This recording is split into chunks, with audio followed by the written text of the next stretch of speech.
Clase de teoría sobre lógica programable dispositiva.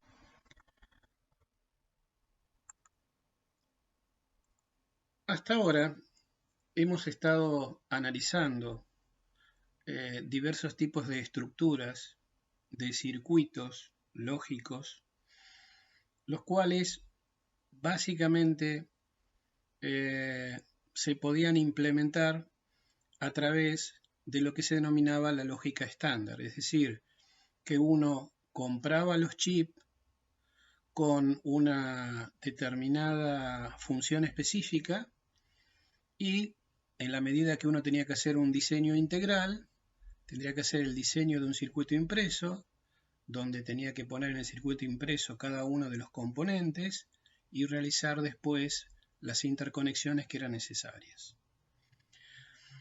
Desde ya unas cuantas décadas atrás, por ejemplo, si hablamos de las aplicaciones que son de las computadoras, se requieren cada vez que las velocidades de procesamiento sean mayores.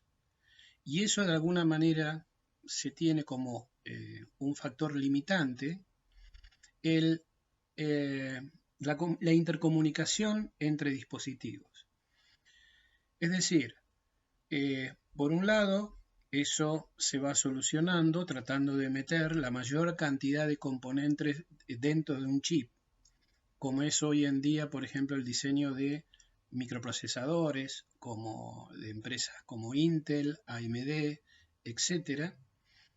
Pero también, debido a la exigencia, digamos, del mercado, empezaron a aparecer opciones diferentes que le permiten al usuario realizar la programación del hardware. Es decir, con esta nueva filosofía, uno con un circuito integrado puede llegar a generar el hardware necesario para cubrir sus necesidades. Todo esto un poco deviene debido a las exigencias del mercado. Los equipos son de una complejidad que empieza a aumentar cada vez más. Las especificaciones, por ejemplo, son variables de diseño. Los tiempos de desarrollo tienen que ser cada vez menores debido a que eso es un costo adicional. Y obviamente para ser competitivos uno tiene que tratar de que los costos cada vez sean más bajos.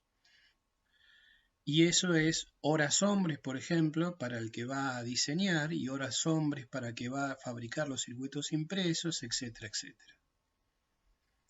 Entonces, bajo esas premisas, los requerimientos del diseñador es que tiene que tratar de conseguir una tecnología con las herramientas adecuadas para poder realizar desarrollos que en lo posible sean reconfigurables, que sean actualizables y que puedan permitir realizar test rápidos y confiables. Entonces, acá es donde empieza a entrar en escena los circuitos lógicos programables. Lo que hoy en día nosotros tenemos como alternativas de diseño lógico lo podríamos un poco encasillar dentro de estos tres grupos. En el más bajo nivel tenemos lo que sería la lógica fija, ¿sí?, de mediana densidad de integración, como es el caso de conseguir los chips, por ejemplo, de compuertas, multiplexores o dispositivos un poco más complejos como por ejemplo contadores, registros de desplazamiento, sumadores, con los cuales obviamente nosotros podemos realizar circuitos o dispositivos mucho más complejos.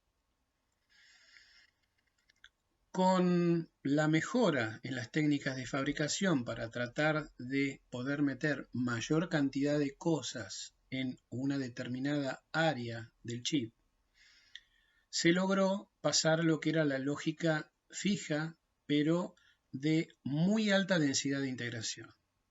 Entonces ya era posible diseñar circuitos integrados dedicados, como por ejemplo microprocesadores, memorias o por ejemplo frecuencímetros digitales, etc. Y el tercer grupo es el de lógica programable por hardware. La lógica programable por hardware involucra básicamente a tres grupos. Uno que sería el MPGA, el otro que sería el ASIC y el otro que serían los PLD, que dentro de ellos tenemos los CPLD y los FPGA, como vamos a ver a continuación.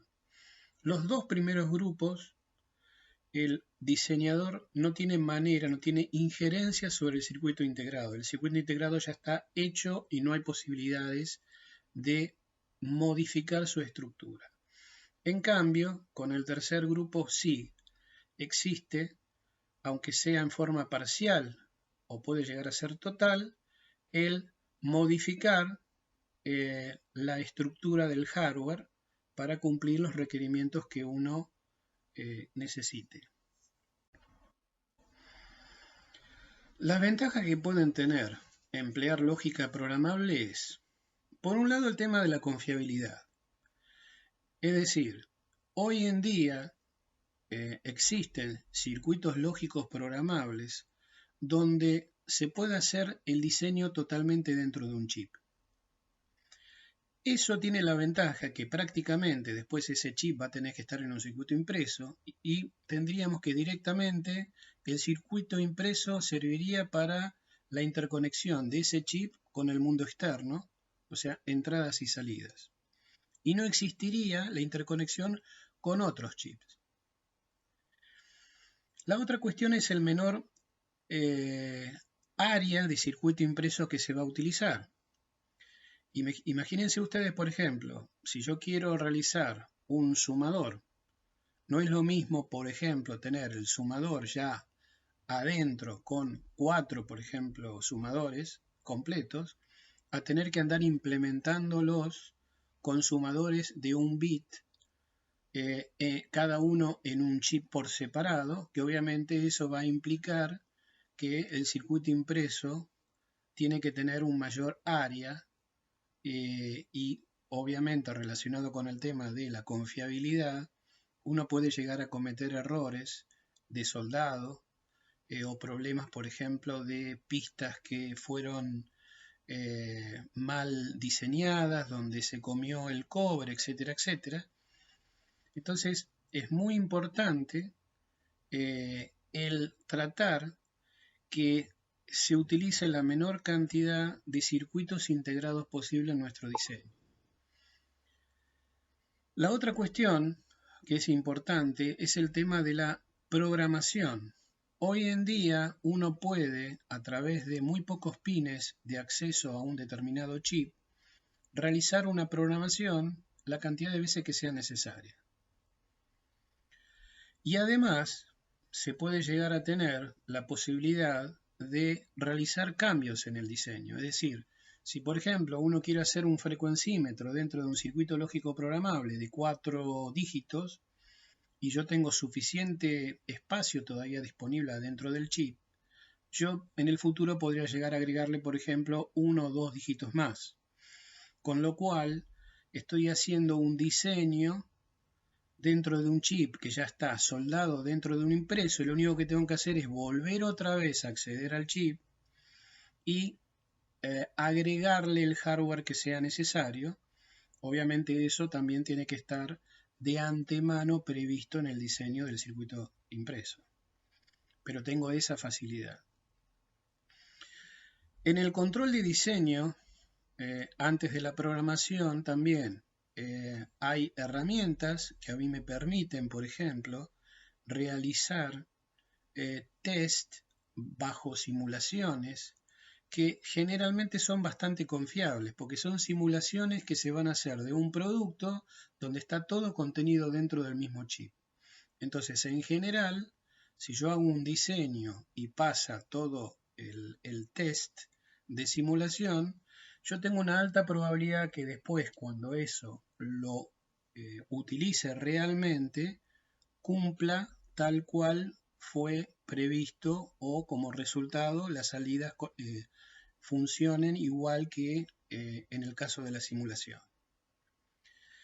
Y obviamente también hay una cuestión acá relacionada con el tema de costos, porque si yo tengo, digamos, componentes bastante poderosos en cuanto a la flexibilidad para realizar diferentes tipos de diseños, yo me puedo quedar, por ejemplo, con determinados componentes y por lo tanto voy a tener que tener menor cantidad de proveedores de chip, ¿sí? Y menor cantidad de modelos diferentes para un determinado circuito integrado. En lógica programable habíamos dicho que podríamos dividirlo en tres grupos. Uno que se llama de arreglos de compuerta programables por máscara, donde este tipo de circuitos en realidad los tiene que hacer el fabricante, pero el usuario tiene injerencia en cuanto a que puede, a través de librerías para hacer el diseño, después para simulación, hacer el proyecto y mandárselo después al fabricante para que lo haga. Es decir, yo no tengo injerencia directa sobre el proceso de construcción, pero sí tengo injerencia en cuanto al diseño. Y generalmente este tipo de estructuras son programables una sola vez, es decir, cualquier modificación que tenga que hacer en el diseño, tengo que volver a realizarlo todo de nuevo. Existe algo intermedio que se llama ASIC o circuitos integrados de aplicaciones específicas, donde de alguna manera en las ASIC yo tengo una parte de lógica fija y otra parte de lógica programable. Esto también generalmente lo hace el fabricante y la elección del primer grupo, el segundo grupo, está relacionado un poco con la cantidad de chips que yo, por ejemplo, quisiera fabricar. Es decir, si yo ya tengo definido un determinado diseño, por ejemplo, un microprocesador, que es un procesador, digamos, específico para mí, que lo he diseñado, porque, por ejemplo, no tenía sentido comprar alguno de alguna línea de AMD, Intel o lo que fuere, los costos realmente bajan si los volúmenes de producción son muy elevados. Eso generalmente está reservado para empresas, que pueden ser algunas empresas de celulares, que tienen algún chip en particular y los mandan a fabricar, digamos, a gran escala. Las ASIC están, digamos, en un rango intermedio, en los cuales con algunos miles de circuitos integrados que haya que fabricar, puede ser, digamos, una respuesta. Y generalmente la palabra dice de circuitos integrados de aplicaciones específicas porque suelen venir, por ejemplo, vamos a suponer en el tema de comunicaciones, si hay un determinado chip donde a mí me interesa, por ejemplo, hacer un transceptor con un microprocesador, bueno, yo puedo llegar a comprar dentro de lo que es ASIC, elegir aquel que tenga una parte fija que a mí me interesa y después el resto hacer yo la simulación, perdón, la programación o el diseño. Y por último tenemos el caso de las FPLD, que serían los dispositivos lógicos programables por el usuario o por campo, de ahí la palabra de field. Esto es rentable para pequeños volúmenes de producción, es decir, que sería el caso en general nuestro, donde por unidades o decenas o centenas, los costos realmente son muy inferiores a si quisiera hacer lo mismo con las ASIC o las MPGA. Y dentro de este campo, el campo de las FPLD, aparecen lo que todavía se consigue, que son las CPLD, que son dispositivos lógicos programables complejos, que sería la segunda evolución de lógica programable por el usuario, y lo último en la tecnología, en la tercera evolución, que son las FPGA o arreglos de compuertas programables por el usuario. Estos dos, los CPLD y las FPGA, fundamentalmente las FPGA, son las que vamos a analizar en esta teoría. Bien, en lo que son las FPLD en particular, las estructuras generalmente son el disponer de una gran cantidad, digamos, de bloques que puedan realizar una determinada función específica lógica.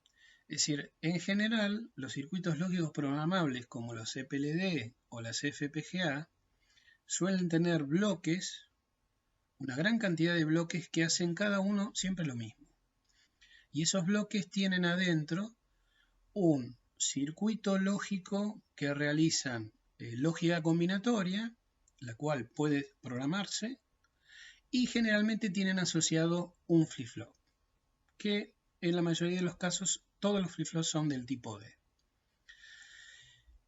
Bien, imagínense que ustedes tienen un circuito con 4 de esos bloques, ¿sí? Si yo quisiera hacer un buen diseño, yo podría pensar que cada bloque tuviera la habilidad de realizar funciones lógicas de lógica combinatoria y podría decir, por ejemplo, bueno, cada bloque puede aceptar 8 entradas, por ejemplo, y una salida.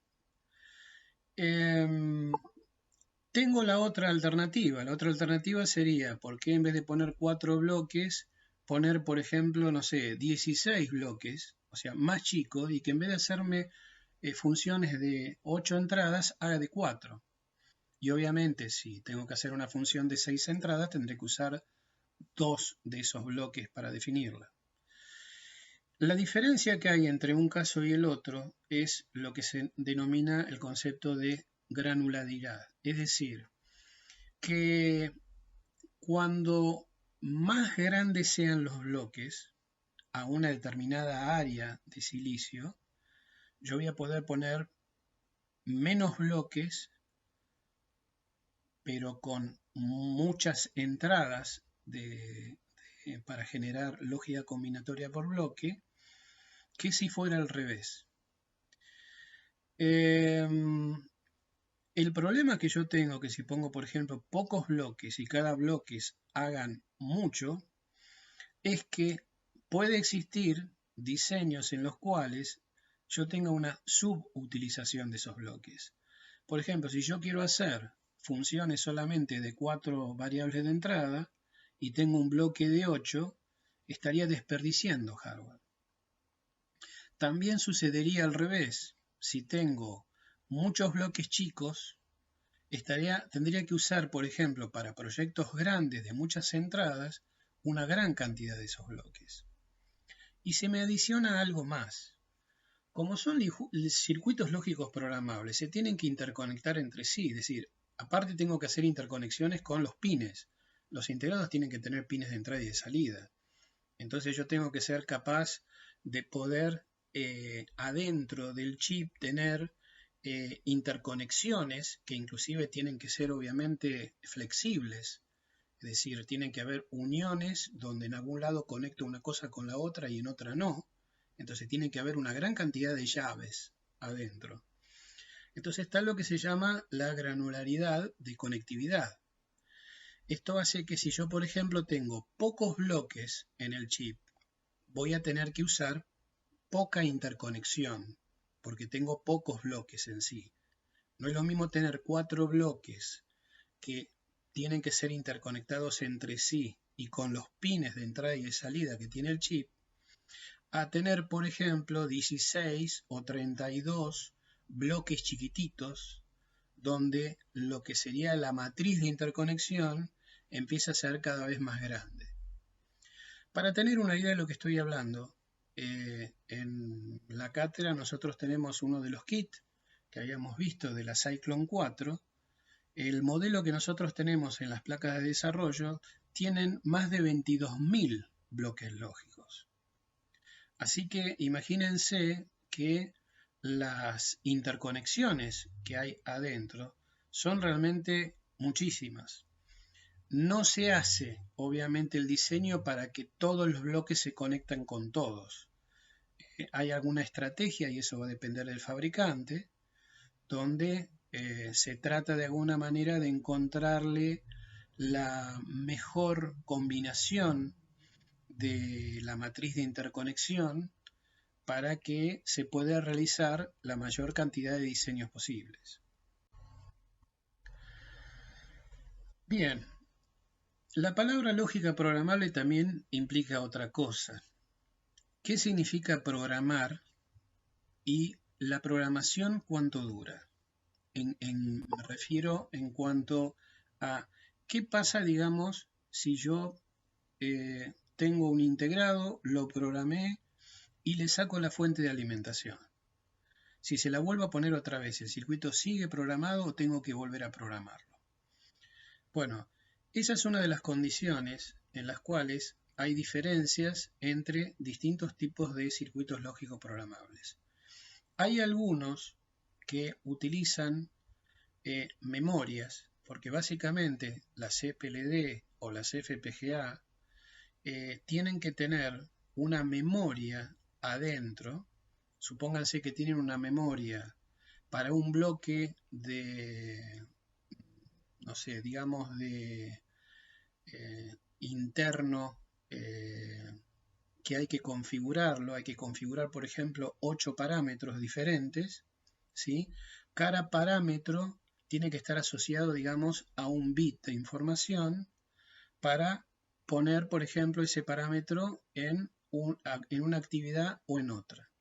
Lo mismo, por ejemplo, si ustedes imaginan que hay interconexiones, esas interconexiones, por ejemplo, puede ser que se crucen dos cables y tenga que elegir si esos cables se van a tocar o no se van a tocar. Entonces, ahí lo va a definir un bit de información, que si por ejemplo está en 1 significa que los cables se tocan y hago la unión, y si no quiero que los cables se tocan, yo tengo que poner un 0 lógico para evitar eso. Y el hecho de decir se toca o no se toca, por ejemplo, lo define un transistor que hará la unión entre, por ejemplo, esas dos ramas.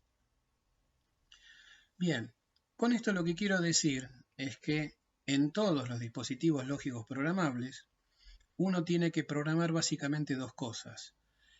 La configuración de los bloques, estos que hemos hablado, para que, por ejemplo, haga una función determinada, se van a necesitar, digamos, muchos bits para programar ese bloque, y aparte se necesitan bits adicionales para que hagan las interconexiones que correspondan. Las tecnologías que se utilizan para lograr almacenar en algún lado esa información de qué es lo que se conecta, qué es lo que no, es a través de memorias, y hay dos tipos, básicamente, o tres tipos, digamos, de memorias o de medios para guardar esa información. Dos son de memorias, que son las de memorias tipo flash y las memorias tipo RAM. Y la tercera no es una memoria, sino que es una tecnología que se llama antifusible, que después vamos a ver una diapositiva sobre eso, que es programable una sola vez, es donde, por ejemplo, yo tengo que decidir si hay, por ejemplo, entre el cruce de dos líneas, si yo quiero que estén permanentemente conectadas o permanentemente sin conexión. Entonces lo que se suele hacer es, bueno, la palabra antifusible es que hace justamente lo opuesto, es decir, que van a estar permanentemente conectadas. Si quiero que sigan conectadas, por ejemplo, las dejo así, y si quiero, digamos, que estuvieran aisladas las dos líneas que no se tocaran, yo tendría que, de alguna manera, disolver, ¿sí?, una unión. Bueno, eso sería lo que se llama fusible. El antifusible es al revés. Es decir, originariamente lo que hago es que estén aisladas y si le hago pasar corriente a través de ese dispositivo, las líneas se van a unir. La ROM o la Flash ROM es la que nos da la posibilidad de poder reprogramar, por ejemplo, una unión, las veces que sea necesaria para que se toquen las líneas o no se toquen las líneas. Y la estática es lo mismo, pero la única diferencia es que con la flash yo lo que hago es que, aunque le quite la alimentación al circuito integrado, cuando le vuelvo a dar alimentación, todo lo que programé sigue estando igual. En cambio, en la RAM estática no. Tengo que, antes de usar el chip, tengo que de alguna manera volver otra vez a programar cada uno de los elementos de memoria que me van a definir cómo comportar el circuito. Bueno, eso lo vamos a ver un poco más. Con respecto al tema de memorias, y relacionado un poco a lo que vimos recién, y ya viendo, digamos, lo que es las memorias que existen en diseño lógico, no solamente para familias, para lógica programable, sino también, por ejemplo, para usarlas en microprocesadores, etc. Están las que se denominan de acceso aleatorio y acceso secuencial. Lo que tienen acá tildado con verde es lo que se utiliza en los circuitos lógicos programables, como por ejemplo las FPGA y las CPLD, que es la tecnología Flash y la tecnología SRAM. ¿Sí? De lo que es memorias de acceso aleatorio, lo que significa de aleatorio es que yo puedo llegar a tener una memoria con varios registros y puedo eventualmente direccionar el registro que yo quiera y después el bit que yo quiera dentro de ese registro. Eso es lo que se denomina aleatorio, es decir, yo tengo una memoria que tiene 10 registros, si quiero ir al registro 8, lo puedo direccionar y ahí sacar información o poner información. Dentro de lo que es el tipo este de estructuras de memorias aleatorias, tengo las que se llaman volátiles, que son memorias donde si yo le quito la alimentación, se me borra todo. Y tengo que volver otra vez a escribirla si vuelve la alimentación. Y las no volátiles son aquellas memorias las cuales, si ya tienen un contenido, ese contenido va a seguir estando, aunque yo quite la alimentación y la vuelva a poner otra vez. Entonces, ¿por qué estamos hablando de que hay memorias volátiles y no volátiles? Porque dependiendo del circuito lógico programable en cuestión, puede ser que utilice tecnología de este tipo Flash o puede ser que utilice tecnología RAM estática. La RAM dinámica, que es el otro tipo de memoria que existe, RAM, son las que generalmente se suelen utilizar hoy en día en los celulares, las notebooks, etc., donde los microprocesadores utilizan lo que se denomina la RAM dinámica, que es un tipo de memoria que tiene muy alta densidad de integración, es decir, uno puede llegar a lograr tener en un chip, por ejemplo, varios gigabits de información, cosa que en general no se puede hacer con las RAM estáticas, porque las RAM estáticas requieren por cada bit de información mayor cantidad de transistores para generar ese bit que con las RAM dinámicas. Bien, en particular en lógica programable lo que nos interesa son el tipo de RAM estática. Y dentro de las memorias no volátiles, la que hoy en día se utiliza es la del tipo Flash, que es una tecnología basada en la tecnología, digamos, MOS. También las RAM estáticas son con tecnología a través de transistores de efecto de campo, pero que tienen la particularidad de que uno puede atrapar información en los gates de los transistores, y si yo lo quiero programar convenientemente, puedo meterle cargas y esas cargas queden atrapadas, aun aunque yo saque la fuente de alimentación. Por lo tanto, cuando vuelvo a encender otra vez el chip, ese bit particular, por ejemplo, si el transistor yo quiero que esté encendido, seguirá teniendo cargas en el gate como para hacer que el transistor conduzca. Y si no tiene cargas en el gate, bueno, directamente no va a conducir.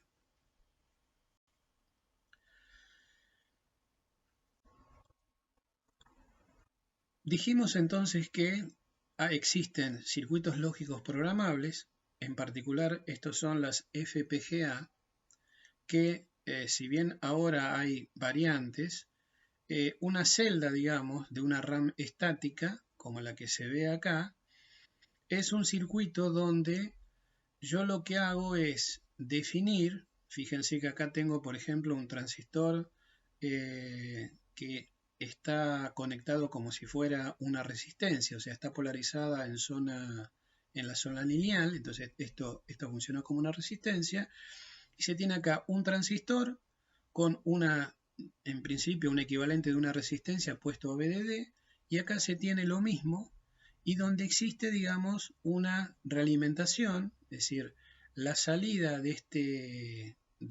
esta R y este transistor se conecta al gate de este y la salida de este se conecta al gate de este. Si yo en algún momento, a través, por ejemplo, de estas líneas que están acá,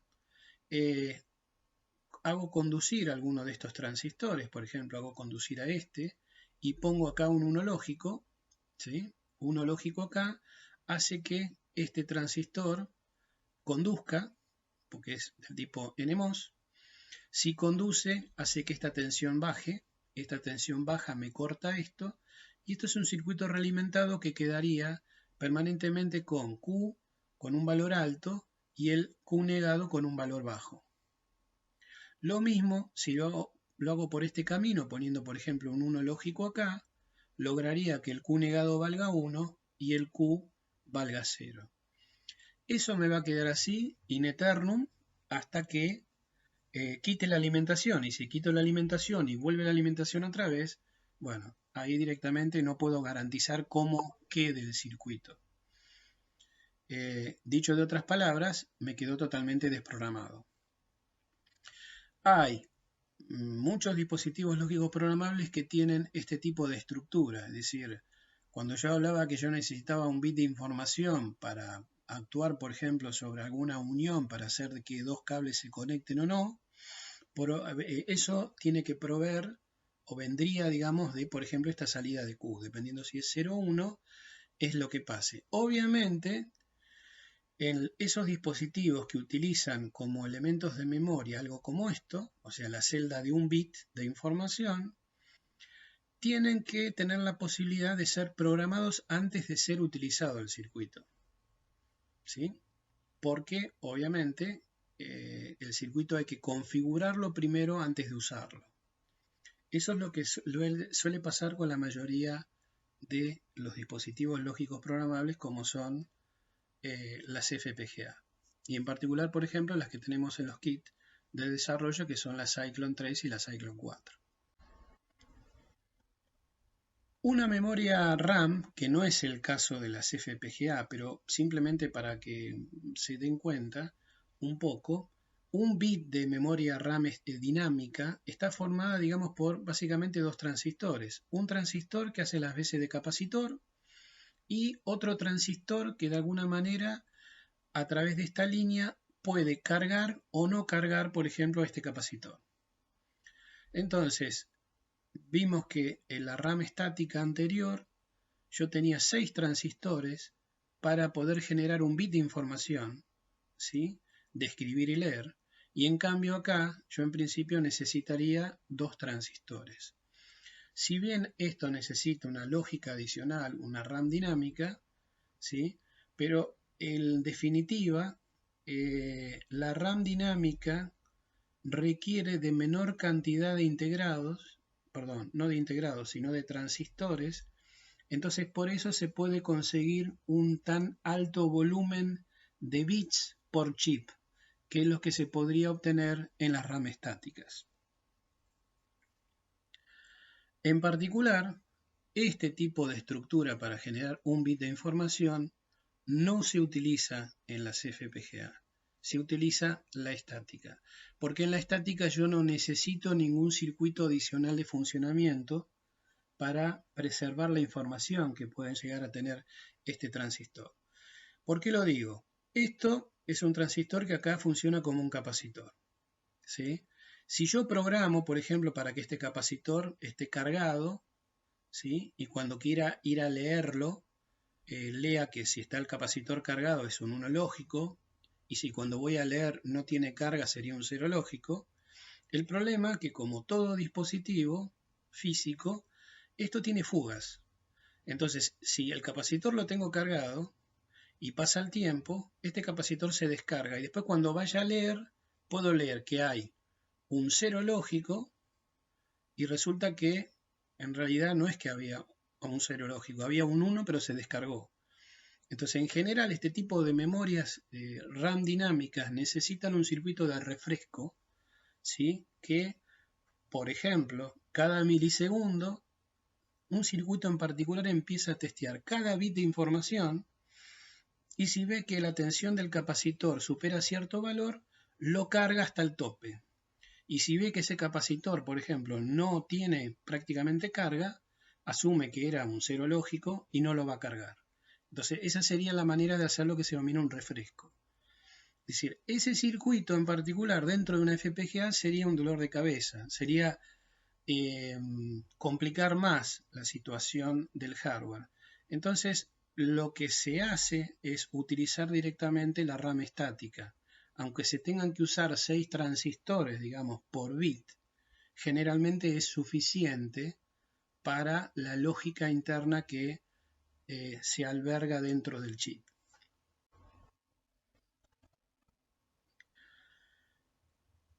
Lo que tenemos acá sería la otra opción, es decir, utilizar transistores que, o mejor dicho, poder almacenar ese bit de información utilizando alguna tecnología que nos permita que ese bit, si era un 0 o un 1, se mantenga aunque yo quite la alimentación del circuito integrado.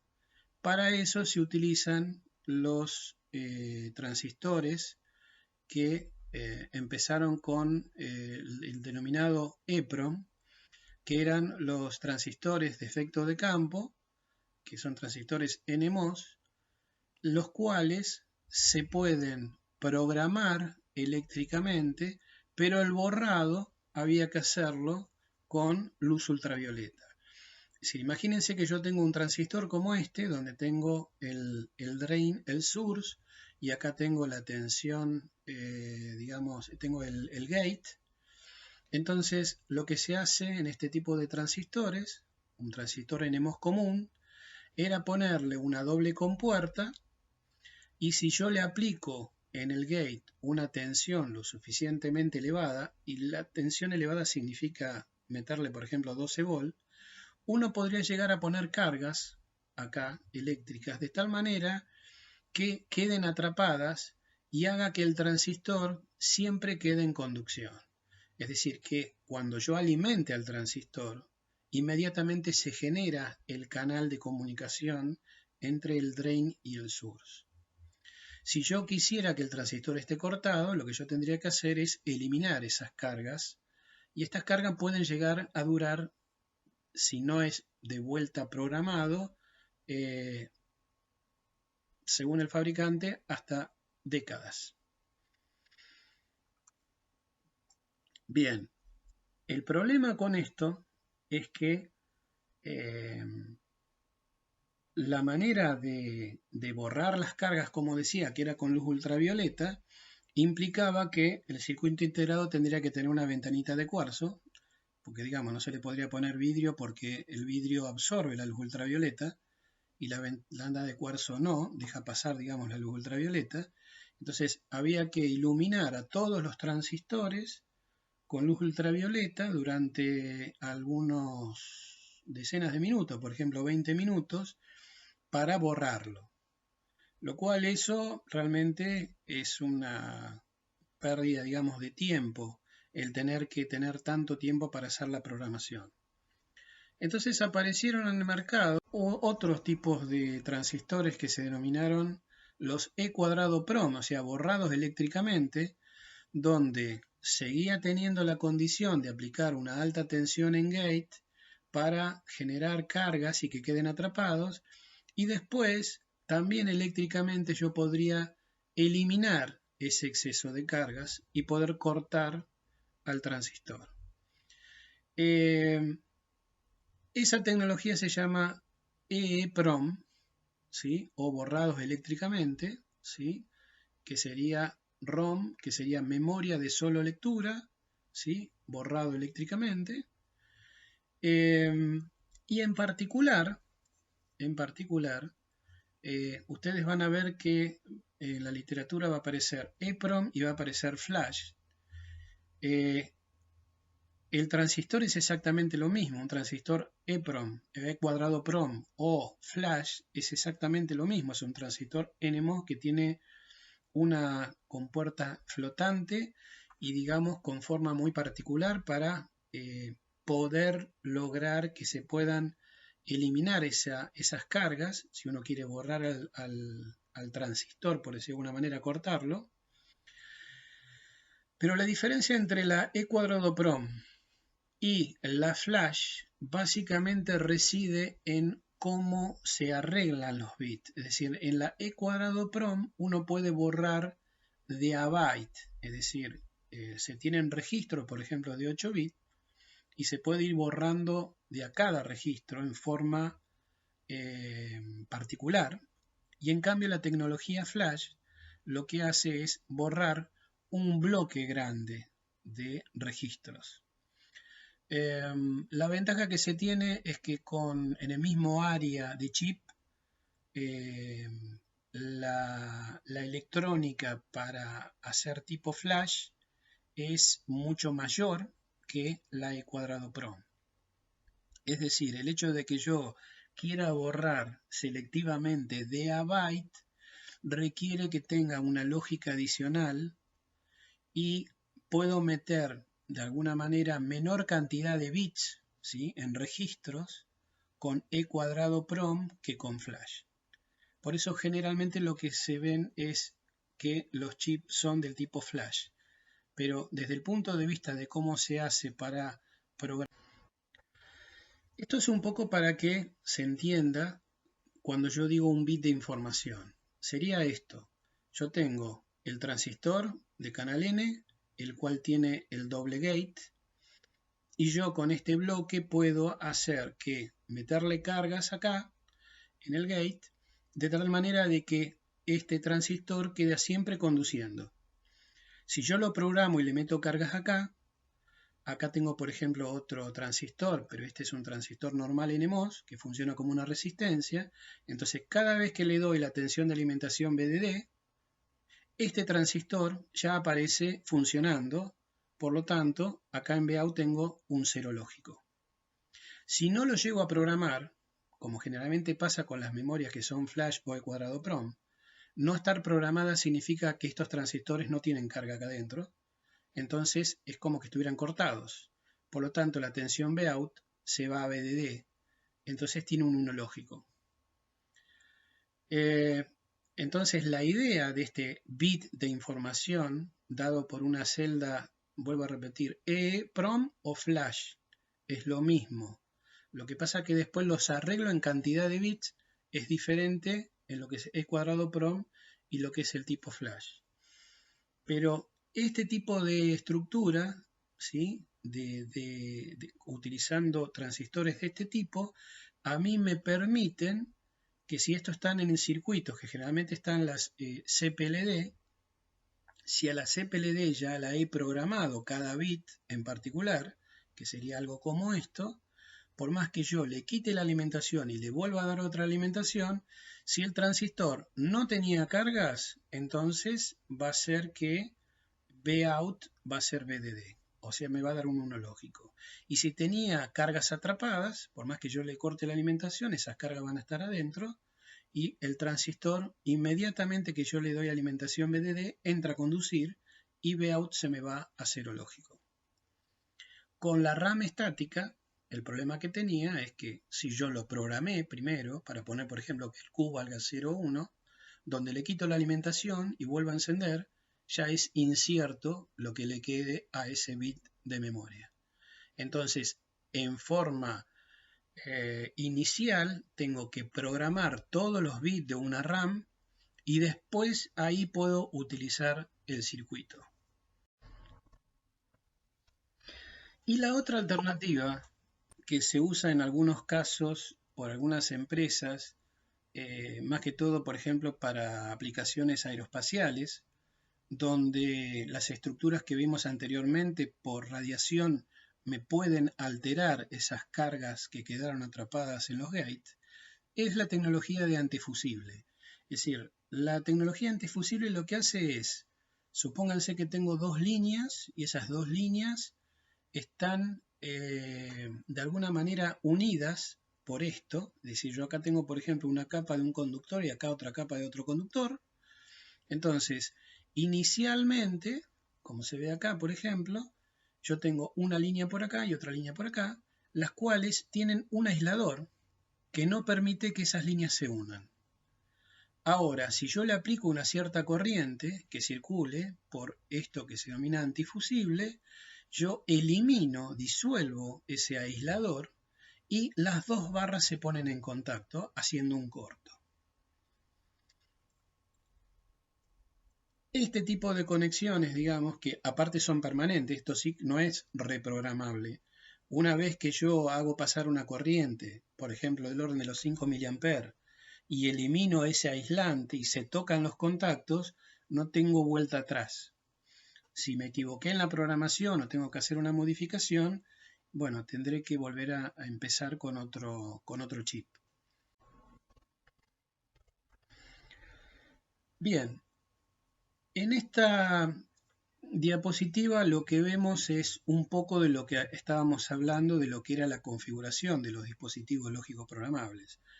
Por ejemplo, imagínense que yo tengo dos líneas de comunicación, una que es esta y otra que es esta, que no se tocan, y acá, por ejemplo, con este tipo de transistores, lo que yo puedo hacer, por ejemplo, si quiero que la información que viene por acá se vaya por acá, lo que tengo que hacer es poner de los cuatro transistores este en on y los otros cortarlos.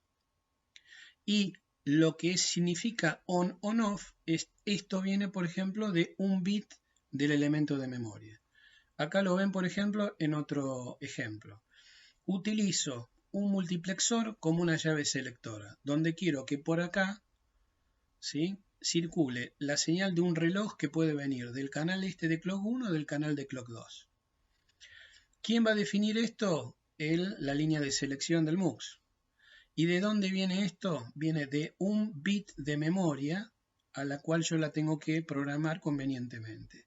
Si yo quiero, por ejemplo, que permanentemente la señal de clock es la que salga por acá, tendría que poner en uno lógico la línea de selección y esto lo hago con este elemento de bit, ¿sí?, el tipo de cuadrado PROM, donde, por ejemplo, acá lo que tendría que hacer es cortar a este transistor para que esto esté conectado a BDD. Si obviamente quiero al revés, quiero que clock 1 se conecte a la salida, voy a tener que programar ahora a este transistor para meterle cargas, ¿sí?, que esto vaya a 0, y por lo tanto la salida se conecte con clock 1.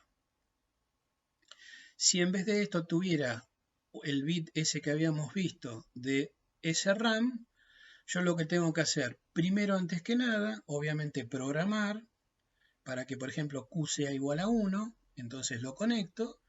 El problema es que si le quito la alimentación y vuelvo, no tengo seguridad si quedó en 0 o quedó en 1. Entonces primero tendría que programar ese bit de memoria RAM y después usar el circuito como corresponda.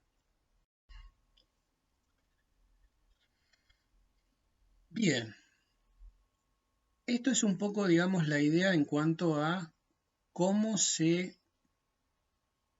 con qué se programa de alguna manera o de qué manera la información se puede o no se puede mantener en el tiempo y qué tipo, dentro de los distintos tipos de memoria, qué tipos de memoria se utilizan. En lo que son los elementos, los circuitos lógicos programables por el usuario, tenemos una evolución que comenzó en la década del 70 con la aparición de ciertos circuitos denominados PAL. Esta es, digamos, la primera evolución, que estaban basadas en estructuras justamente denominada PAL, es decir, que eran lógica de arreglos programables. Ahora vamos a ver qué significa eso. Hoy en día esto, digamos, es obsoleto. Si bien aparecieron otras en las PAL que se llaman las GAL, pero bueno, básicamente lo que son los, digamos, hitos históricos, tenemos la primera evolución, que eran las PAL, la segunda evolución, que eran las EPLD, o sea que eran dispositivos lógicos programables, con estructuras basadas en la PAL, ¿sí? En la número 1. Y por último, apareció una tercera evolución, donde tenemos estos dos grupos, las FPGA y las ASIC, o sea, los arreglos de compuertas programables por el usuario, que fue creada por Xilinx en mediados de la década de los 80, y las ASIC o circuitos integrados para aplicaciones específicas, donde las ASIC en principio son semiprogramables porque hay una lógica fija más otra en la cual el usuario puede modificarla, pero no él mismo, sino que lo tiene que hacer en fábrica. Y las FPGA básicamente son estructuras totalmente programables y están basadas en multiplexores, es decir, la lógica combinatoria, todo lo que yo quiera hacer con lógica combinatoria, en esos elementos que hay, esa gran cantidad de elementos dentro del chip, suelen estar basadas en multiplexores. En cambio, las EPLD están basadas en lo que se denominan las PAL. La PAL, básicamente, es una estructura que está formada por una OR que tiene muchas entradas, por ejemplo esta que tiene 7 u 8 entradas, y cada una de las entradas hay una AND conectada. Y a esa AND, este dibujo es un esquemático nada más, entonces por ejemplo esta AND que tiene toda esta barra que va por acá, ¿sí? En realidad no es de una sola entrada, sino que por ejemplo es de 32 entradas como está acá. O sea, si ustedes se fijan acá, acá hay columnas, ¿sí? Que son líneas, que va de 0 a 31. Entonces, cada una de estas PAL, ¿sí? Tiene 32 entradas, donde algunas de ellas provienen con una conexión de la entrada física del chip, por ejemplo esto, que es la entrada en la pata 2, la 3, la 4, la 5, la 6, donde esto que se ve acá, que es un triangulito, es la salida de esta entrada, o sea, tengo la entrada, sale por acá la misma entrada o sale la negación de esa entrada. Entonces yo convenientemente lo que tengo que hacer es unir, ¿sí?, las cosas de tal manera que con esto que se llama la PAL, que está formado por una OR, con conexiones fijas a las AND, pero las entradas de las AND son programables, ¿sí? Hago la función lógica que necesito.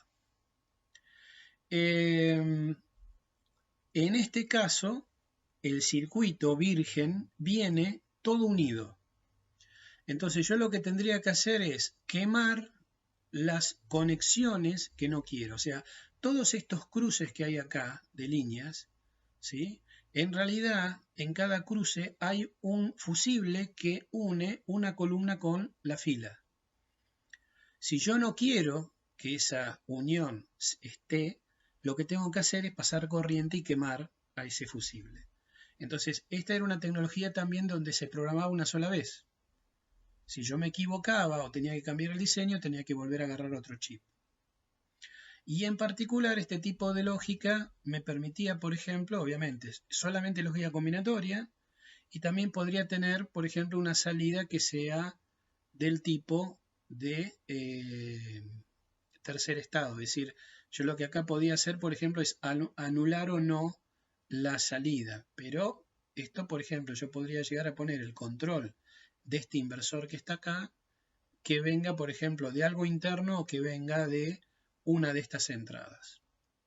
Y lo que dice I/O es justamente esto que estoy hablando. Es decir, esta, por ejemplo, es una salida solamente, ¿sí?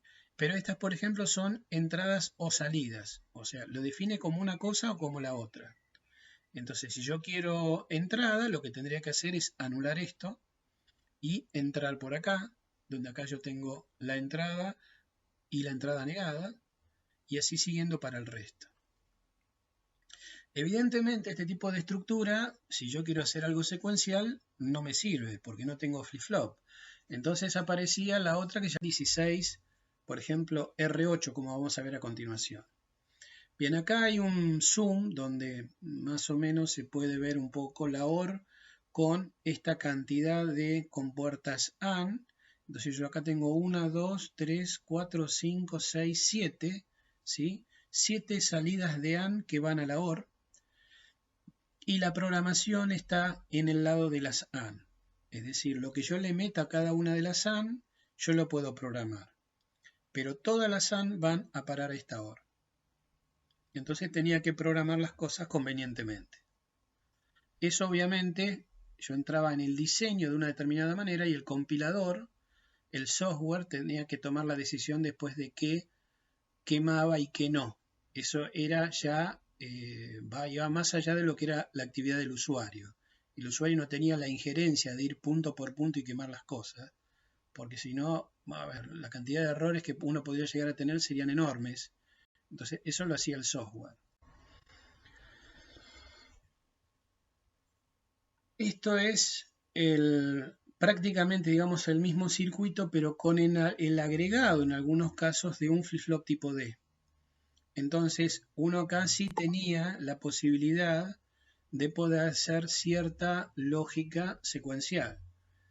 Es decir, obviamente, por ejemplo, si yo quería hacer acá un flip-flop JK, iba a tener que utilizar, por ejemplo, este flip-flop tipo D que ya estaba, con toda esta lógica que tengo acá, que la tendría que convertir en algo donde alguno de estos pines sean la entrada de J y la entrada de K, para utilizar esto como un JK y sacar la salida por acá. Pero evidentemente uno no podía hacer cosas demasiado complicadas con este tipo de estructuras. Entonces aparecieron las denominadas circuitos lógicos programables de segunda generación o EPLD. En ese caso, las estructuras que ya inclusive venían con transistores de efectos de campo, transistores NMOS, que se podían, digamos, programar, ya este tipo de tecnología permitía primero que fueran reprogramables los chips. Es decir, que yo pudiera borrar la información y volver otra vez a generar la configuración del mismo. Pero otro cambio importante que surgió fue que ahora los pines asociados que tenía el circuito integrado podrían ser programados como entradas o como salidas a través de bloques específicos que se llamaban bloques de entrada y salida. Es decir, cada bloque de entrada-salida manejaba una cierta cantidad de pines y podía hacer que cada pin fuera elegido por el usuario como entrada, como salida o ambas cosas. Y esas estructuras que veíamos anteriormente, que era una OR con unas AND, se metían dentro de lo que era lo denominado macroceldas. Ahora en unas diapositivas vamos a ver, por ejemplo, un circuito y qué es lo que había acá dentro. Entonces, estas EPLD tenían una cierta cantidad de bloques que todos hacían lo mismo, o sea, tenían una cierta capacidad de lógica combinatoria y tenían asociado un flip-flop tipo D, y las interconexiones que se podrían hacer entre macroceldas, que es el nombre que les puso, por ejemplo, Altera y Xilinx, básicamente, las interconexiones entre macroceldas y entre macroceldas y los pines de entrada y de salida se hacían por una matriz de interconexión única. Y además, como hemos dicho, la posibilidad de definir esas interconexiones o las configuraciones internas de estas macroceldas se hacían con bits, y esos bits provenían de memoria tipo E²Pro. Es decir, que si uno el circuito lo programaba, por más que le saco la alimentación, cuando le volvía a conectar la alimentación, el circuito seguía configurado de la misma manera. Y otra cuestión es que estos bloques de macroceldas generalmente tenían una capacidad para manejar funciones lógicas de 4 o 5 variables cada uno. Es decir, si yo en algún momento necesitaba hacer una función lógica que requiriera 8 entradas, bueno, iba a tener que usar más de una macrocelda. Y por ejemplo, si yo quería hacer un sumador de 16 bits, bueno, iba a tener que usar una macrocelda por bit, ¿sí? Lo mismo si quería hacer un contador de 8 bits, iba a tener que usar 8 de estas macroceldas para hacer ese contador de 8 bits. Esto, digamos que ya prácticamente está en desuso, las EPLD. Entonces, lo que se hizo, en base a lo que vamos a ver ahora de las FPGA, que sería la tercera evolución, es que aparecieron en el mercado algunas FPGA que trataran de emular un poco las características que tenían estas EPLD. Pero más que todo por una situación de reemplazo, de tener, por ejemplo, un equipo y tener que cambiar unos dispositivos como estos, que ya, digamos, prácticamente no se consiguen, en vez de hacer eso o querer repetir el mismo diseño de la misma manera, en vez de usar las EPLD se usaban FPGA, pero obviamente FPGA que tuvieran este tipo de almacenamiento de información a través de memoria tipo.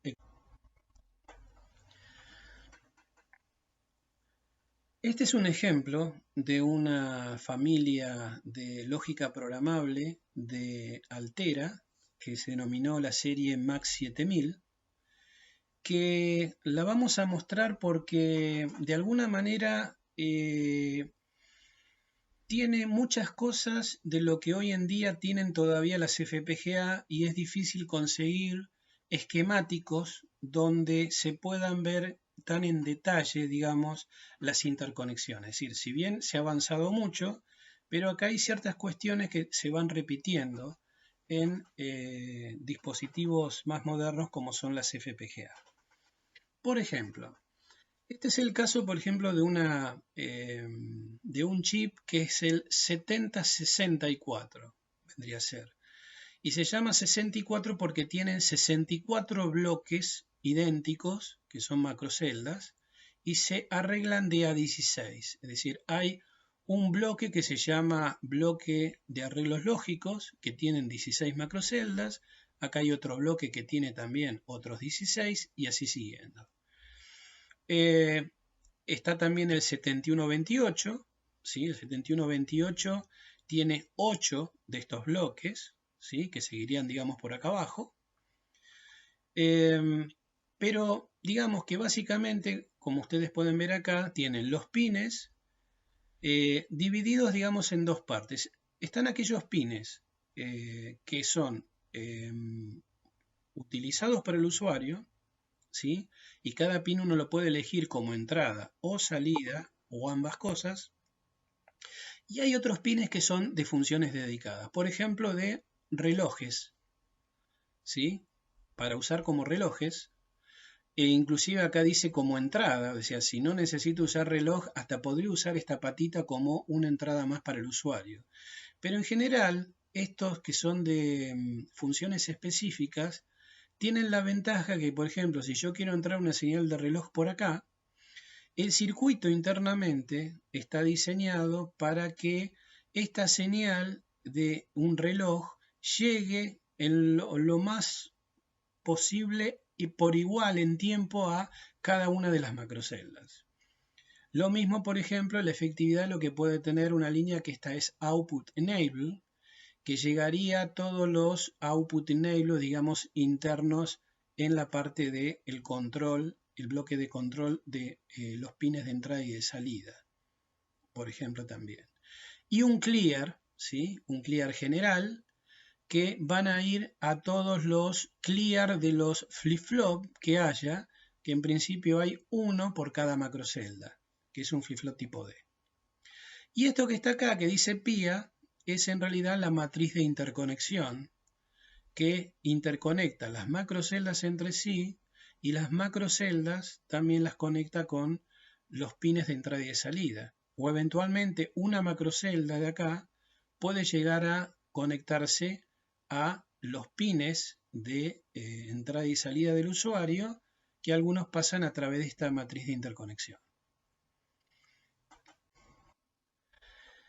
Bien, lo que tienen acá es el esquemático de una macrocelda que tiene esta línea de la MAC 7000.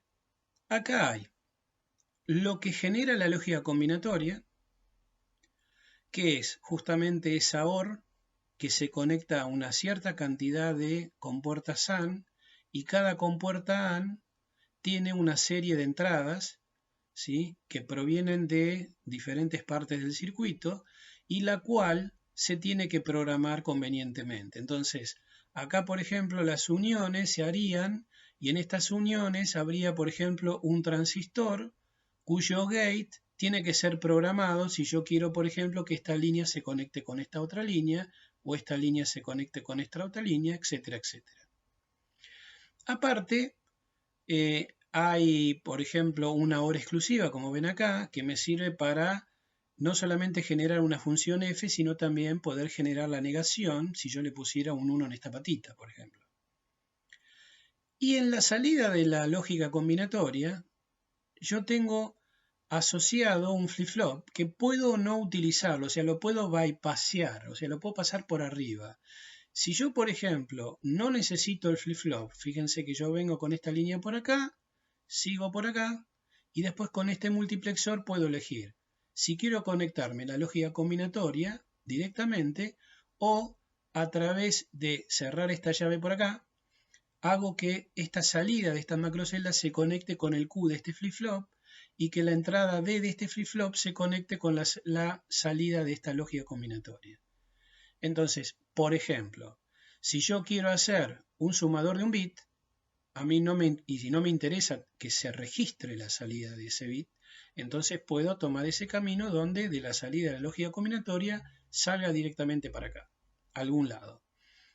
O si no, por ejemplo, si yo quiero diseñar un flip-flop JK, lo que haría es esta parte de la lógica combinatoria, haría lo necesario para por algún lado entrar con J y K y esto directamente va al flip-flop y convertir esta macrocelda, por ejemplo, en un flip-flop JK. Por otro lado, en lo que se refiere al pin, acá tienen, por ejemplo, el ejemplo de un pin de entrada y de salida, ¿sí?, que generalmente tiene esta forma, tiene un rectángulo, dentro del rectángulo tengo un rombo, donde si lo quiero usar como entrada, yo vengo por acá, tengo que anular este buffer no inversor, entonces desde acá entro al chip, y si yo efectivamente quiero que la salida, usar este pin como salida, tendré que habilitar, ¿sí?, este buffer no inversor permanentemente, y si yo quiero que este pin sea entrada o salida, yo puedo comandar la actividad, por ejemplo, de este buffer a través de este multiplexor. Y fíjense, bueno, dicha sea de paso, esto que figura acá como un redondelito con un transistor, son los bits de información. Es decir, acá es donde esta llave, por ejemplo, dependiendo cómo quiero que se conecte, necesito un bit porque esto es un multiplexor 2 a 1. Como este que está acá, como este que está acá, como este que está acá. Bueno, en realidad acá hay dos multiplexores, de 2 a 1. Y acá lo mismo, por ejemplo, pero en realidad acá está, parece que hay un bit, pero en realidad tengo muchas más entradas que dos. Por lo tanto, acá tengo más de un bit de información que con transistores tengo que programarlos. Entonces, por ejemplo, yo puedo hacer de que este buffer no inversor esté permanentemente habilitado poniéndolo a veces C, o si lo pongo a masa estoy anulando, entonces porque quiero entrar acá siempre como entrada por este pin, o a través de alguna de estas líneas puede ser que lo comande para hacer que esto en algún momento me corte la salida o no. O sea, o la pongo en estado de alta impedancia o no.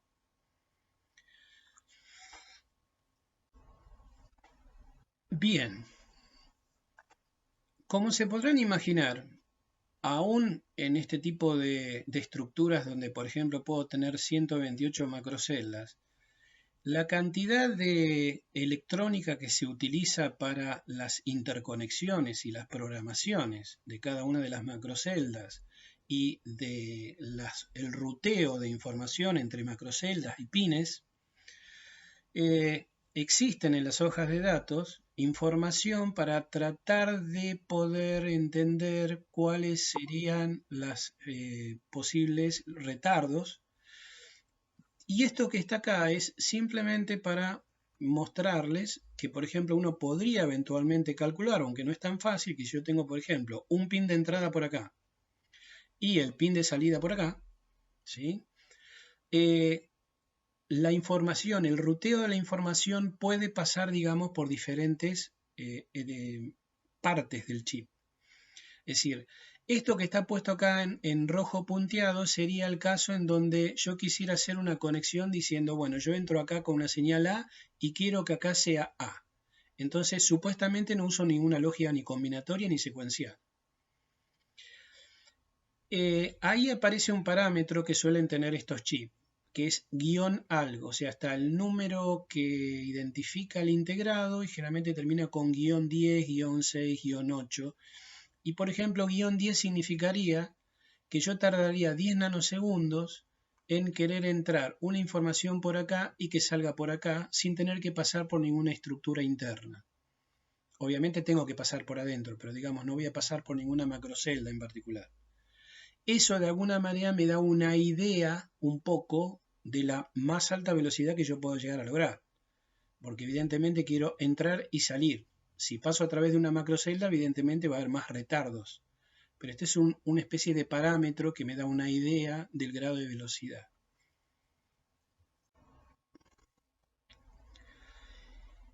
Bien. Lo otro que quería comentar, esto es lo que eran las EPLD, es brevemente, digamos, sobre las ASIC, que prácticamente nosotros no vamos a hablar sobre las ASIC.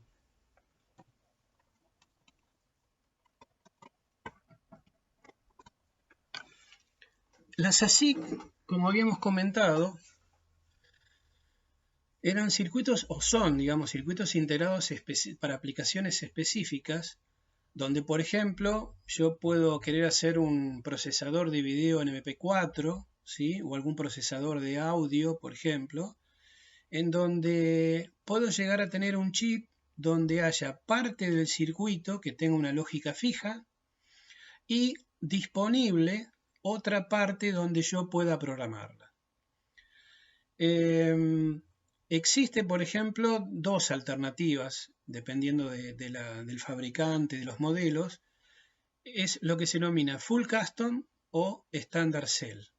En el Full Custom, en realidad, yo hago el diseño en base a nivel de transistores. Es decir, si yo quiero hacer algún determinado circuito acá, ese circuito se haría directamente diseñando transistor por transistor. Y eso es una ventaja cuando, por ejemplo, lo que yo quiero implementar no existe una librería de componentes para eso. Entonces yo tengo un total control del diseño porque directamente lo estoy haciendo a nivel transistores. A ver, vamos a hablar, por ejemplo, yo quiero hacer una compuerta AND en CMOS, entonces ustedes ya saben cómo disponer los transistores, ¿sí? Para realizar esa compuerta. Ahora, si yo tengo una librería que la llamo y ya automáticamente tengo definido mi diseño, el compilador es después el que se va a encargar de ponerme los transistores que sean necesarios y arreglados de cierta manera. Eso de alguna manera implica que los tiempos y los costos de desarrollo son grandes en comparación a la otra opción, que es la opción de celdas estándar, donde acá sí tengo librerías ya diseñadas, Por ejemplo, tengo que hacer un flip-flop, entonces ya tengo la librería del flip-flop hecha con transistores y lo único que tengo que hacer es llamarla y después, evidentemente, el software las va a poner dentro del chip y después todo eso se tendrá que mandar a diseñar. Y la otra alternativa de esa tercera oleada es la FPGA. La FPGA en principio es lo que hoy actualmente se está utilizando. Tiene una filosofía que en algunos aspectos es similar a las EPLD, pero en otros aspectos tiene grandes diferencias. Por ejemplo, el hecho de tener pines programables por el usuario lo sigo teniendo. El hecho de tener bloques que hacen lo mismo y que tienen cierta capacidad de lógica combinatoria y cierta capacidad de lógica secuencial, también la tengo. Las diferencias son que la matriz de interconexión es mucho más compleja en una FPGA que en una EPLD. En la EPLD yo tenía una matriz básicamente única, ¿sí? Como una especie de autopista única. Acá tengo muchas autopistas, digamos, para hacer interconexión. Y eso implica también que tiene que haber dispositivos internos que yo nunca los voy a ver porque es transparente al usuario para tratar de compensar posibles retardos porque yo puedo conectar una cosa con otra, digamos, por diferentes lados. Y eso se encarga el compilador. Y lo que tiene que tratar también el compilador es de buscarle la vuelta, por ejemplo, para que los retardos en algunos casos sean equitativos. Es decir, por ejemplo, si ustedes quieren hacer un contador de 64 bits, por ejemplo, van a tener que usar 64 elementos lógicos, como se llaman acá, no macroceldas, y esos elementos lógicos pueden estar dispersos en el chip y todos tienen que recibir supuestamente la misma señal de reloj en el mismo instante. Entonces se utilizan, por ejemplo, bloques especiales que se llaman lazos de enganche de retardo, para tratar de generar los retardos y que en los flip-flop que estén más alejados reciban la señal de reloj, por ejemplo, al mismo tiempo que el que está más cerca de, por ejemplo, la patita de clock de entrada. ¿Sí? Bien. Y otra de las cuestiones que hacen las diferencias entre las EPLD y las FPGA, que las FPGA generalmente hoy en día vienen aparte de los elementos lógicos. Vuelvo a repetir, la Cyclone 4 que tenemos nosotros tiene más de 22.000 bloquecitos de estos elementos lógicos. Suelen tener también bloques para actividades específicas. Por ejemplo, la Cyclone 4 tiene lazos de enganche de fase, y tienen memoria dedicada y tienen multiplicadores aritméticos dedicados. Algunas de esas cosas se pueden hacer con elementos lógicos, pero en vez de utilizar los elementos lógicos para eso, utilizo los bloques dedicados. Y en circuitos más complicados, como vamos a ver, por ejemplo, la línea de Virtex de Xilinx o la línea de Stratic de Altera o ex Altera, ahora Intel, de FPGA, existen, por ejemplo, bloques de transceptores, es decir, transmisores y receptores seriales de velocidades que inclusive llegan a varias decenas de gigabit por segundo. Y otra de las características que definen o definieron en algún momento las FPGA respecto de las EPLD es que, y todavía sigue siendo, que las FPGA suelen tener como elementos de memoria de bit para programar cada cosa interna RAM estática. Es decir, que, y esto ocurre en las primeras RAM, aparte de tener uno el chip de la FPGA, tenía que tener un chip adicional de una memoria E cuadrado PROM serie, donde la FPGA, al recibir alimentación, se comunicaba con la memoria le tiraba todos los bits, esos entraban en la FPGA y programaban a los elementos RAM estática de memoria, y a partir de ahí el circuito podía funcionar. ¿Por qué digo esto? Porque hoy en día, en realidad, si uno dice que todas las FPGA tienen la configuración por RAM estática, uno está mintiendo. Porque existen hoy en día FPGA que tienen algo mixto, es decir, que tienen la configuración tipo flash o con transistores de cuadrado PROM, que es lo mismo, y tienen memoria dedicada a RAM estática, y otros directamente tiene todo flash, es decir, no tienen RAM estática y la configuración, una vez que se hace, por más que se le quite la alimentación al chip, no hay que volver otra vez a configurarlo antes de usarlo. Entonces eso es variado y ya dejó de ser, digamos, una diferencia que había con las EPLD como antes. Y otra cosa más, en algunas FPGA ya de mediana complejidad alta, inclusive ya aparecen en la estructura de lo que yo hablaba como algo dedicado, por ejemplo, microprocesadores, núcleos de microprocesadores. Entonces, ya, por ejemplo, uno podría llegar a hacer, supónganse, ya tengo el núcleo del microprocesador, que lo configuro con los elementos lógicos, y después tengo más elementos lógicos, por ejemplo, como para implementar la memoria que necesite el microprocesador. Bien,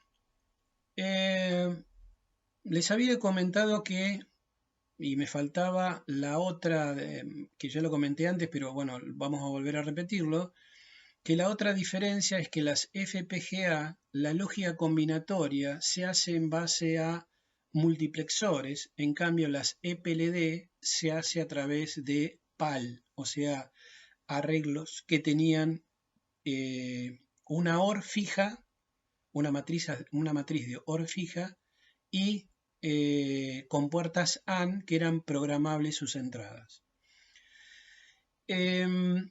La manera tradicional de utilizar el multiplexor es como habíamos visto hasta ahora, donde, como se ve acá, por ejemplo, en esta diapositiva, uno tiene, por ejemplo, un multiplexor 4-a-1, donde las variables de entrada, en este caso, por ejemplo, serían A y B. Esto obviamente es una simplificación, porque en realidad las FPGA tienen mayor cantidad de entradas, pero bueno, vamos a explorar esto, porque hay una palabra que generalmente se habla en las FPGA que se llama, que tiene tablas de lookup, o sea, no menciona, está basado en multiplexores, dice tabla de lookup. Y lo que ven acá, que la tabla de lookup en realidad es, por ejemplo, el multiplexor. En este caso, vuelvo a repetir, esto es una cuestión, digamos, simplista. Tienen 4 entradas de datos, por ejemplo, y 2 líneas de selección, donde uno entraría, por ejemplo, las variables de la lógica combinatoria. O sea, esto se puede hacer una función lógica de 2 variables. Y lo que se tiene igual en la EPLD es que esa salida de lógica combinatoria puede o no pasar a través de un flip-flop, por ejemplo, tipo D. O sea, se puede registrar o no la salida de la lógica combinatoria. Y lo que tienen acá, que son 4 flip-flop tipo D, en realidad es un registro, en este caso, un registro de desplazamiento que es serie paralelo.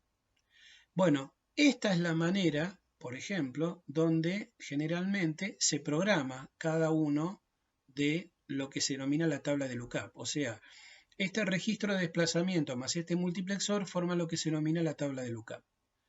Donde, por ejemplo, este DIN que ven acá va a provenir de algún lado, de algún pin, y supónganse que mi FPGA tuviera solamente un solo elemento lógico.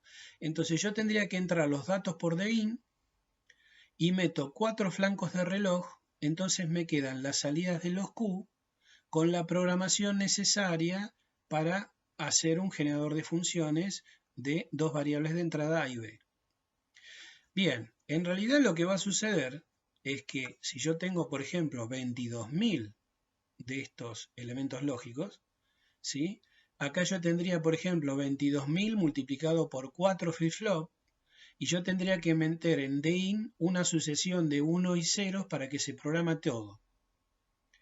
Y aparte necesitaría, como ustedes vieron, los bits para los ruteos internos, inclusive, por ejemplo, este multiplexor que está acá. Si yo no quiero usar, por ejemplo, el flip-flop, tengo que meterle acá, por ejemplo, no sé, un cero lógico para que la salida del MUX salga por acá y no pase a través del flip-flop tipo D. Este bit de acá tendrá que venir también de una trama. Es decir, en general, como vamos después a ver en una diapositiva, hay un bit de entrada de información con una señal de reloj, la cual va circulando por todo el dispositivo y si por ejemplo, por decir algo, se necesitan 80.000 bits para programar la FPGA entre la programación interna de cada elemento lógico, la programación de los bloques dedicados y la programación, por ejemplo, de los pines de entrada y de salida, cómo van a ser, y las uniones internas, ¿sí? Voy a tener que meter 80.000 bits por una entrada de datos, ¿sí? Con una señal de reloj de sincronismo, para que quede todo de alguna manera configurado.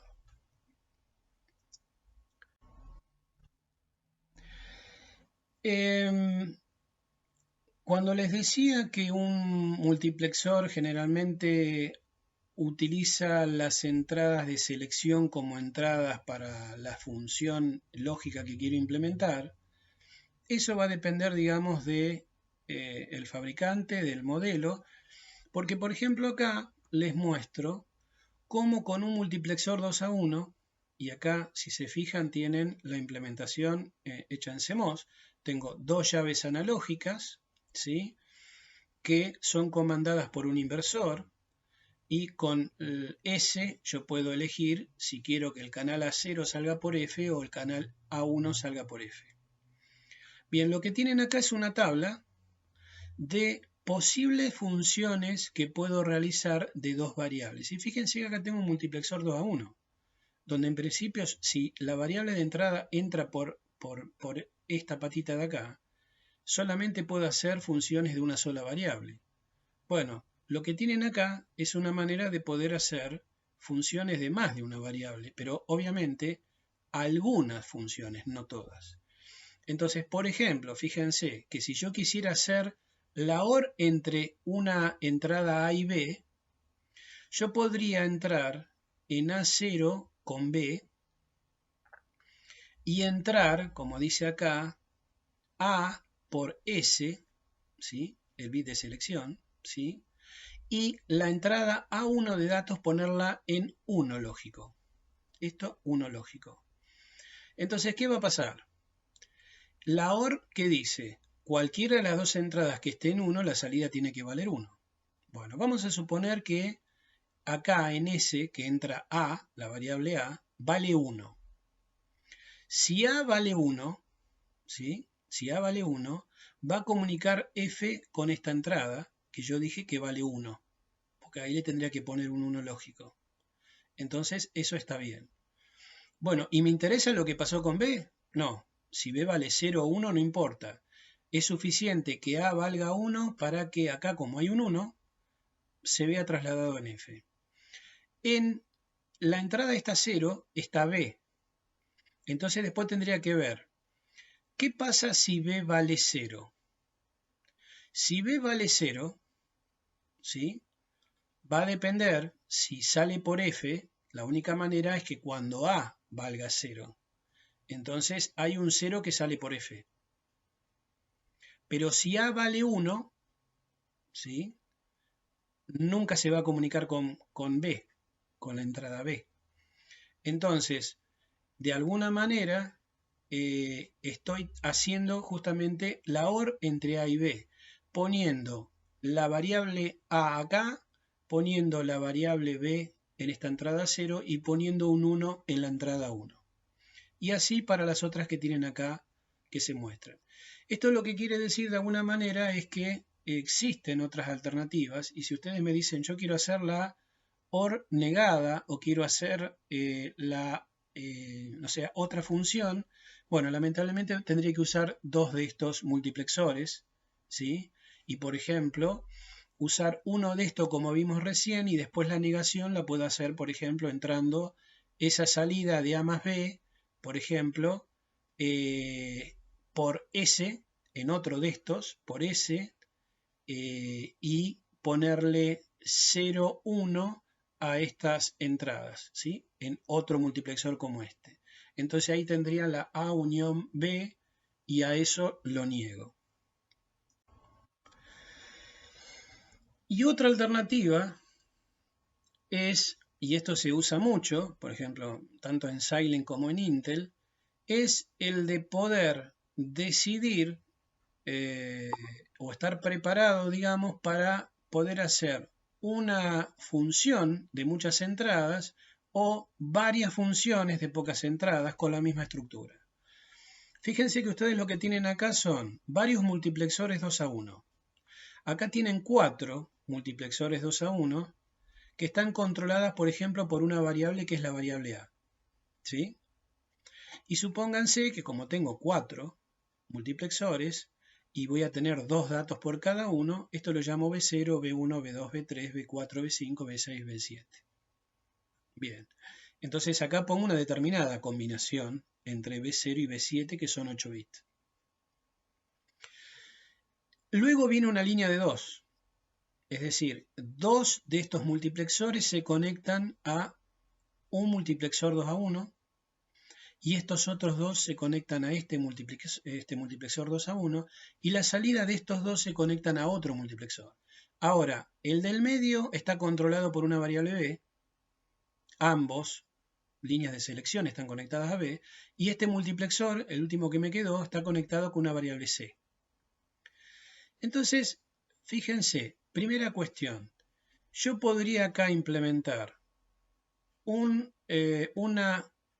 funciones de una variable, entrando por A, 4 funciones independientes, poniéndole en B0, B1, B2, B3, etc., los bits necesarios. Entonces tendría H0, H1, H2 y H3, que serían 4 funciones independientes de una variable. O podría ser un arreglo entre estos 4 y estos 2 para generar 2 funciones lógicas independientes de 2 variables de entrada, A y B, que salen por G0 y G1 respectivamente. Entonces, lo mismo en estos primeros 4 bits, ¿sí? Estos 3 multiplexores en realidad me están formando un multiplexor 4-1 y estos otros 3 me están formando otro multiplexor 4-1. Y si yo necesito una variable más, podría hacer un arreglo de todos y directamente por esta salida del último multiplexor podría tener una sola función de 3 variables, A, B y C. Entonces eso me da mucha más flexibilidad a la hora de cambiar de un diseño a otro.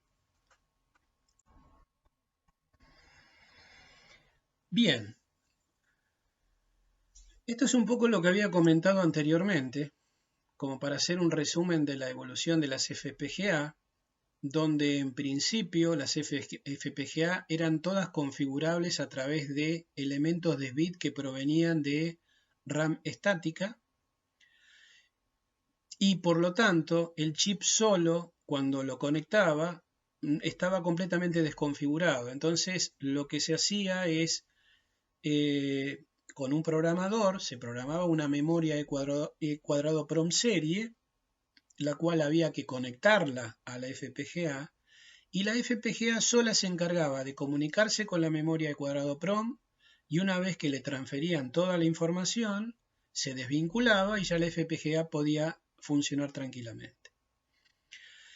Las estructuras principales son los elementos lógicos, que están formados por tablas de lookup, que básicamente son multiplexores con registro de desplazamiento, y uno o dos, dependiendo de la FPGA, puede haber uno o más de un flip-flop tipo D en cada bloque, y la matriz de interconexión es distribuida. Con el paso del tiempo, las FPGA fueron siendo cada vez más complejas y se llega hoy en día a tener, como les comentaba, el agregado, por ejemplo, de microprocesadores, núcleos de microprocesadores, donde ya, por ejemplo, uno podría llegar inclusive a hacerse una computadora, ¿sí? no totalmente, pero una computadora, digamos, con un mismo chip. Hay una cosa que hay que tener en cuenta. Hoy en día, la mayoría de los diseños de micro, los que ustedes ven en los celulares, por ejemplo, o que tienen las notebooks o las PC de escritorio, tienen los micros y, como les decía, utilizan memoria dinámica, RAM dinámica, o sea, DRAM. Bueno, en esos casos, si yo quiero hacer todo eso en una FPGA, no puedo, porque no puedo implementar DRAM dentro de una FPGA. Lo que sí puedo hacer, y las FPGA lo tienen en bloques dedicados, son controladores de esas memorias de RAM. Entonces yo podría, por ejemplo, hacer casi toda la parte de la computadora dentro de un chip, o sea, saquemos la parte de video, estamos hablando del micro con memoria, ¿sí? Y después, por ejemplo, a la FPGA conectarle una memoria física, un chip de DRAM, y controlarla con la misma FPGA. Eso sí lo puedo hacer. Bien, y la otra cuestión es una cuestión de precios. Vamos a ver al final cuánto sale, por ejemplo, vamos a hacer un análisis, digamos, de cuánto sale una simple compuerta, un simple flip-flop de lógica estándar y cuánto salen diferentes modelos, por ejemplo, de FPGA. Es decir, hoy en día se tienen FPGA muy complejas, muy rápidas, que se pueden hacer muchas cosas, pero también hay que tener cuidado, digamos, porque en el diseño, lamentablemente siempre el tema de dinero está presente. Entonces hay que tener mucho cuidado, digamos, obviamente, en que el diseño no solamente tiene que ser exitoso desde el punto de vista de que la performance sea buena, sea competitiva, sino que además los precios también tienen que ser de alguna manera competitivos. Es decir, uno por ahí puede hacer las cosas de otra manera y puede llegar a salir inclusive 10 veces menos de que si se utilizaran, digamos, este tipo de dispositivos.